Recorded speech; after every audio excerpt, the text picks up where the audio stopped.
So today we're gonna take a look at these powered display cases that I've been working on for my old post-war Lionel trains. So this is a 671, and probably the worst thing you can do to an old Lionel train is let it sit and not use it.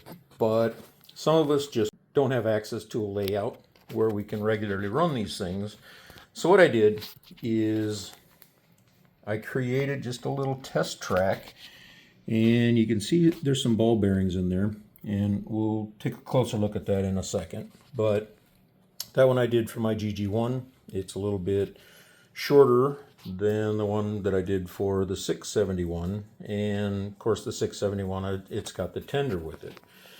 So just a simple little transformer. It's got the whistle and the reverse switch, and then it's got the throttle. And then I just made a cable and a barrel connector, and then the wiring goes up and connects to the track and connects to those bearings in there. So when I give it some throttle, you can see that in the display case I can run the train, and then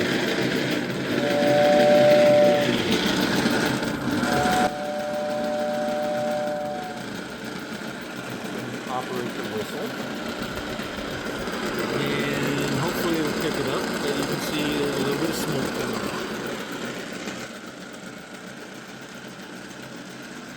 Reverse it.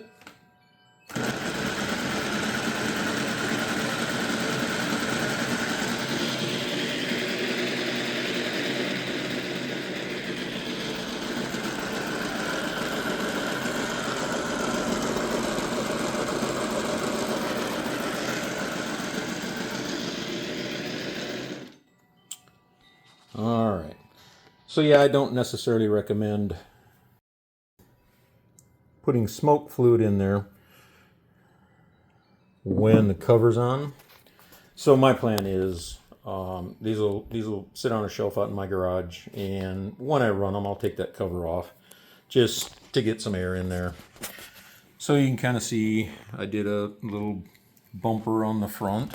It's not actually touching the train. The train is just sitting on those rollers, and that's gonna keep it from moving.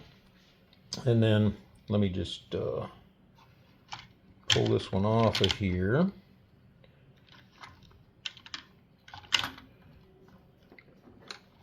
Hard to do with one hand.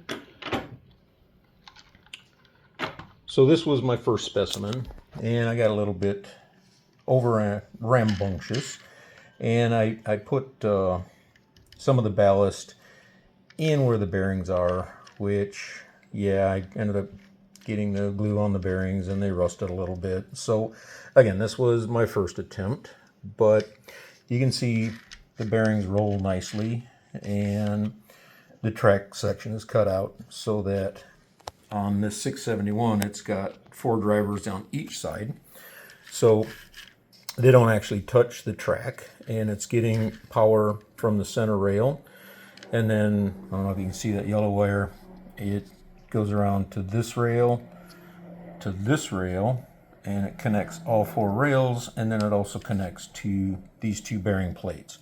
So we're getting the neutral side to all the outside rails, to all 4 bearings, and then that center rail is providing the power, which of course is powering the whistle also.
So my GG1, similar.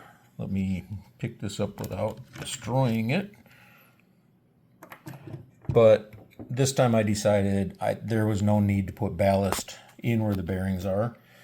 So yeah, it's just, I used some recycled Gargraves track, some ballast in there. So these are actually cut out on my CNC router. So I have the track sitting down in there, and then the ballast is all glued in. The little aluminum frames I made for these rollers. But in the end, I think it came out really nice. And again, just a barrel plug. So what I'll do is put these on my shelf and have probably a dozen of these, and then they'll all be connected to some different switches so that I can use a single transformer. Anyway, the cases I made from acrylic, and they just kind of sit on here. So the cover was actually an afterthought. When I do more of these, I'll probably cut a groove in here. So what I did is just put these little rubber stoppers to keep the cover in place, and it works perfectly. And then for the GG1, I needed it to be a little bit taller. So yeah, these are my first 2 attempts. I'm going to make quite a few more of these and get all of the better of my Lionel post-war trains all put in these, and I can take them out for a walk anytime I want. All right, that's going to do it for this video. Thanks for watching.